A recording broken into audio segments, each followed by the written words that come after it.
नमस्कार, जनसंवाद में आपका स्वागत है दोस्तों। पहली बड़ी खबर निकल के आई है। अमेठी में स्मृति ईरानी के खिलाफ सत्याग्रह पर बैठे कांग्रेस पार्टी समेत आम जनता पर दर्ज हुआ एफआईआर। कांग्रेस नेता दीपक सिंह पर दर्ज हुआ एफआईआर। बताएंगे कैसे।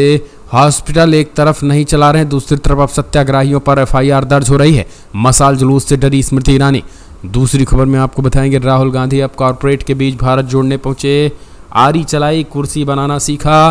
भारत जोड़ो यात्रा के बाद से लगातार कामगारों से मिल रहे राहुल, डर गई भाजपा। तीसरी खबर में बताएंगे मध्य प्रदेश में केंद्रीय नेताओं की उम्मीदवारी और पीएम की रैलियों से भी बीजेपी के पक्ष में नहीं चल पा रही हवा। लगा तगड़ा झटका, बीजेपी को लग गया है 440 वोल्ट का झटका। बताएंगे कैसे। चौथी खबर में आपको बताएंगे दोस्तों दानिश अली मामले में जांच करेगी लोकसभा की कमेटी। लगा विधुड़ी को तगड़ा झटका। बताएंगे इसके बारे में। अब केजरीवाल के बंगले की सीबीआई जांच करेगी। भड़के केजरीवाल ने कहा कुछ नहीं मिला तो क्या मोदी देंगे इस्तीफा। एक एक करके बताएंगे। मोनू मानेसर से लेकर के पंजाब में नाराज किसानों ने कैसे केंद्र सरकार के खिलाफ खोल दिया है मोर्चा। सब कुछ खबरें विस्तार से बताएंगे, लेकिन इससे पहले एक छोटा सा निवेदन, अगर आपने चैनल को सब्सक्राइब नहीं किया तो पल पल के अपडेट के लिए चैनल को सब्सक्राइब करना ना भूलें दोस्तों। दरअसल पहली बड़ी खबर निकल के आई है, आपको बता दें। स्मृति ईरानी पाकिस्तानी पर कांग्रेस नेता पर केस। दीपक सिंह ने कहा था राहुल गांधी और प्रियंका दर्द समझते हैं, आज अमेठी की जनता का दर्द नहीं समझ पा रही है भाजपा। अमेठी में केंद्रीय मंत्री स्मृति ईरानी को पाकिस्तानी कहने पर कांग्रेस के पूर्व एमएलसी दीपक सिंह के खिलाफ केस दर्ज हुआ। दीपक सिंह संजय गांधी हॉस्पिटल को बंद कराने के खिलाफ पिछले 3 दिनों से आंदोलन में बैठे हैं। उन्होंने मंगलवार को कहा था कि राहुल गांधी और प्रियंका गांधी लोगों का दर्द समझते हैं। दरअसल पिछले 25 तारीख से लगातार हॉस्पिटल को चालू कराए जाने के बाद से लगातार जो है वो अब आंदोलन जारी है और इस सत्याग्रह को लेकर के उन्होंने उनकी अगुवाई में ही सत्याग्रह चल रहा है। इस सत्याग्रह से डरी सरकार ने एमएलसी पूर्व कांग्रेस के दीपक सिंह पर एफआईआर दर्ज करा दी और रीज़न ये बताया कि इन्होंने स्मृति ईरानी को पाकिस्तानी कहा। हालांकि आपको बता दें उन्होंने पाकिस्तानी जैसे इन बातों को दूसरे लहजे में उन्होंने कहा था, लेकिन अब कांग्रेस पार्टी के इस स्टेटमेंट को लेकर के उन्होंने जो है वो ये चीज़ें इन पर एफआईआर दर्ज हो गई है। अमेठी में संजय गांधी हॉस्पिटल का लाइसेंस सरकार ने कैंसिल कर दिया था, इसी वजह से हॉस्पिटल बंद हो गया था और इस बंदी के खिलाफ कांग्रेस के पूर्व एमएलसी राहुल गांधी के करीबी दीपक सिंह सत्याग्रह आंदोलन पर बैठ गए थे। 3 दिन तक वो सीएमओ ऑफिस में आंदोलन में बैठे रहे और उन्होंने हॉस्पिटल को लाइसेंस बहाल कराने की भी मांग की गई है। एक और खबर निकल के आई है दोस्तों, राहुल गांधी अब कारपेंटर्स के बीच आरी चलाई, कुर्सी बनाना सीखा। भारत जोड़ो यात्रा के बाद से लगातार कामगारों से मिल रहे राहुल। कांग्रेस सांसद राहुल गांधी गुरुवार को दिल्ली के कीर्तिनगर फर्नीचर मार्केट पहुंचे। वहां बढ़ई कामगारों से राहुल ने कुर्सी बनानी सीखी और उन्होंने लकड़ी पर आरी और रंदा चलाया। कारखानों में काम कर रहे कर्मचारियों से बातचीत करके उनका हालचाल भी जाना। राहुल गांधी की इसी विजिट का वीडियो कांग्रेस ने सोशल मीडिया पर शेयर किया। राहुल गांधी भारत जोड़ो यात्रा के बाद से लगातार कामगार मजदूरों के पास जाकर काम देख रहे हैं, उनकी परेशानियां शेयर कर रहे हैं ताकि यह सिलसिला अप्रैल से शुरू हो सके।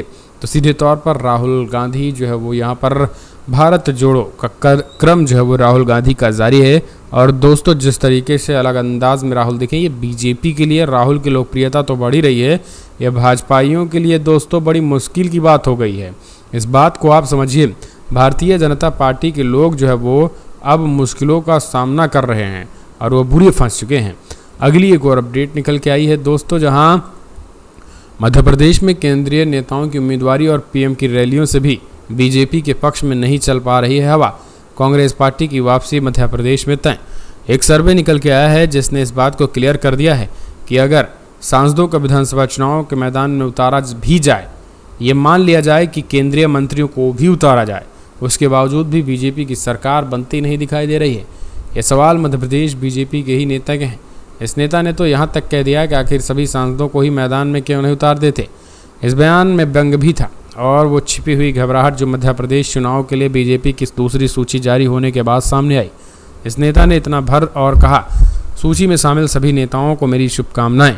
बीजेपी ने 25 सितंबर को मध्य प्रदेश चुनाव के लिए उम्मीदवारों की जो दूसरी सूची जारी की है, हमें 3 केंद्रीय मंत्री, 4 वर्तमान सांसद और 1 राष्ट्रीय महासचिव शामिल है।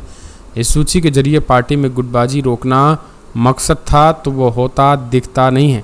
इसी सूची के बाद पार्टी में असंतोष पनपता हुआ साफ नजर आ रहा है।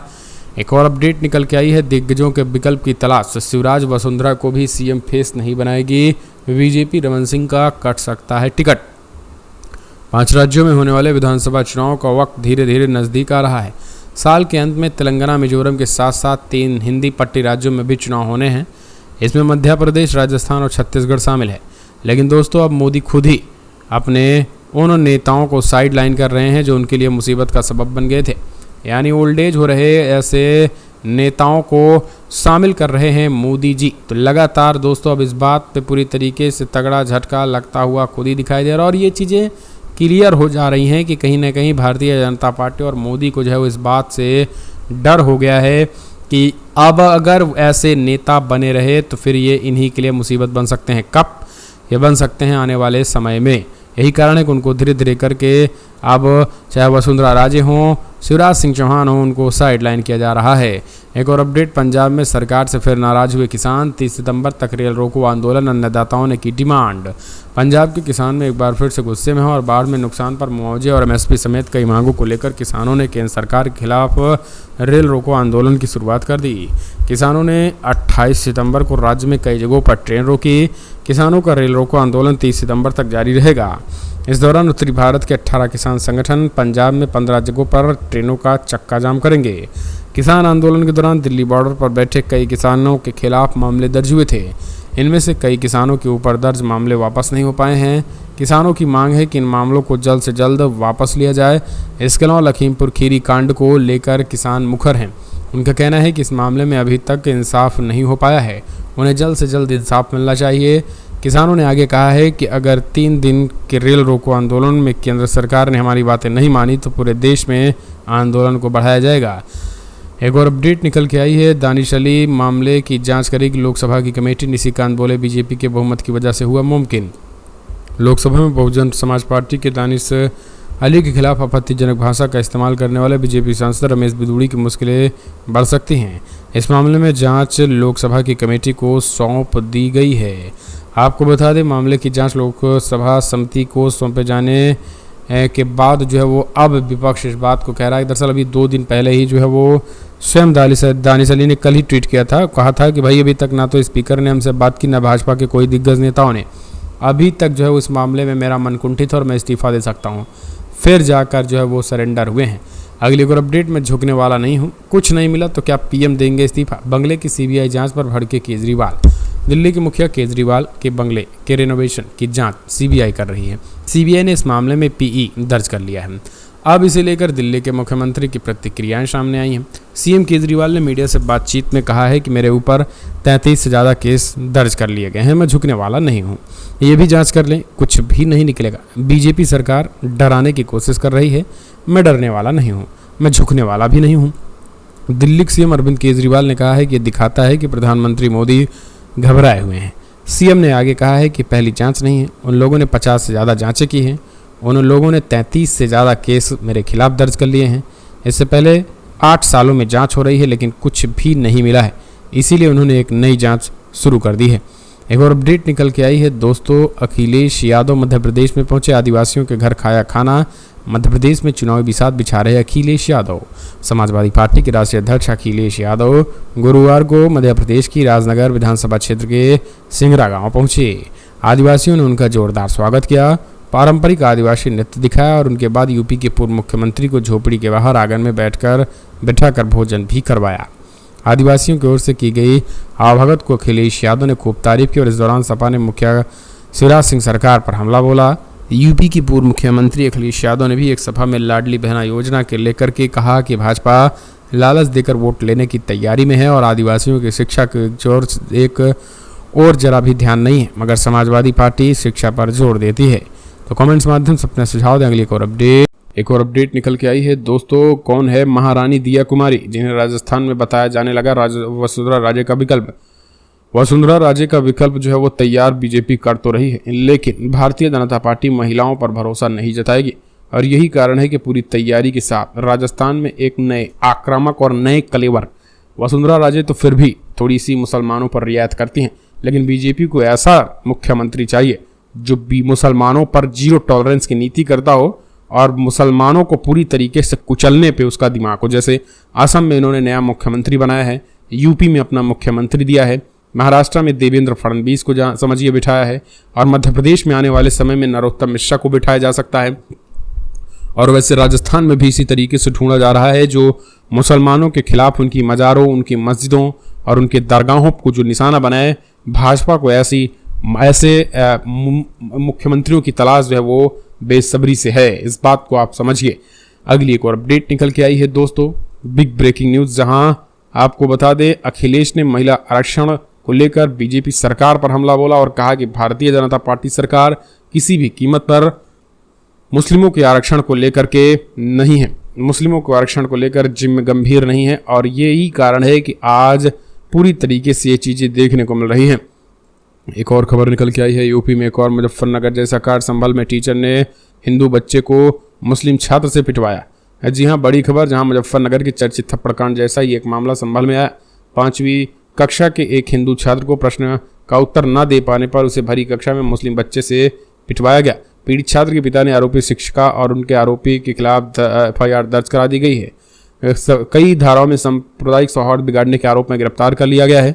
सोशल मीडिया पर घटना को मुजफ्फरनगर की घटना की प्रतिक्रिया के तौर पर बताया गया है, जहां एचेंडा कंबो थाना क्षेत्र के नितिन त्यागी का बेटा दुर्गांव में शिक्षिका साइस्ता ने कक्षा में उनके बेटे से कोई प्रश्न पूछा, उसका जवाब नहीं दे सका तो शिक्षिका ने कक्षा में ही पढ़ने वाले एक मुस्लिम छात्र से उसे कई थप्पड़ लगवाए। और अब जो है वो इस चीज़ को लेकर भी अब FIR दर्ज कर लिया गया। इस पूरे मामले में दोस्तों ताबड़तोड़ गिरफ्तारी हो गई है। मुजफ्फरनगर में क्या हुआ क्या नहीं ये मत समझिए इसमें, लेकिन गिरफ्तारी जो है वो ताबड़तोड़ तरीके से हो गई है। ये चीज़ें जो है वो देखने को मिल रही है। अब समझिए क्या हालात चल रहे हैं। एक और अपडेट भी निकल के आई है दोस्तों, आखिरकार क्या कुछ मामला है। अखिलेश यादव मध्य प्रदेश में क्यों दौड़ रहे हैं। आदिवासी के आंगन में पहुंचे अखिलेश यादव, जमीन पर बैठे और पत्तल में खाना खाया। समाजवादी पार्टी के राष्ट्रीय अध्यक्ष अखिलेश यादव को मध्य प्रदेश की राजनगर विधानसभा क्षेत्र के सिंगोरो गांव पहुंचे। आदिवासियों ने उनका जोरदार स्वागत किया और पारंपरिक आदिवासी नृत्य दिखाया। और उसके बाद यूपी के पूर्व मुख्यमंत्री को झोपड़ी के बाहर आंगन में बैठाकर भोजन करवाया गया। आदिवासियों की ओर से की गई आवभगत के अखिलेश यादव ने खूब तारीफ की। इस दौरान सपा के मुखिया ने शिवराज सिंह सरकार पर हमला बोला। उत्तर प्रदेश के पूर्व मुख्यमंत्री अखिलेश यादव ने एक सभा में लाडली बहना योजना को लेकर कहा है कि भाजपा लालच देकर वोट लेने की तैयारी में है और आदिवासियों की शिक्षा की ओर से जरा भी ध्यान नहीं है, मगर समाजवादी पार्टी पर जोर देती है। तो इस तरीके से जो है वो कहा जा रहा है। अखिलेश यादव भी तैयारी अपनी लगभग पूरी कर रहे हैं। एक और खबर, पंजाब सरकार से फिर नाराज किसान, 30 सितंबर तक रेल रोको आंदोलन की है डिमांड। दरअसल पंजाब के किसान एक बार फिर गुस्से में हैं और बाढ़ से नुकसान पर मुआवजे और MSP समेत कई मांगों को लेकर किसानों ने केंद्र सरकार के खिलाफ भी रेल रोको आंदोलन की शुरुआत कर दी। किसानों ने 28 सितंबर को राज्य में कई जगहों पर ट्रेन रोकी। किसानों का रेल रोको आंदोलन 30 सितंबर तक जारी रहेगा और इस दौरान उत्तरी भारत के 18 किसान संगठन पंजाब में 15 जगहों पर ट्रेन रोकने का ऐलान कर दिया है। तो दोस्तों ये ट्रेन रोको आंदोलन आप इसे इतने हल्के में मत लीजिए। ट्रेन रोको आंदोलन जो है वो एक बार फिर से Bharatiya Janata party and company की केंद्र सरकार की मुश्किलों में इजाफा करने के लिए तैयार हैं। तो फिलहाल फटाफट ब्रेकिंग न्यूज़ में इतना ही। पल पल के अपडेट के लिए चैनल को सब्सक्राइब करें। इस वीडियो में इतना ही। जय हिंद, जय भारत।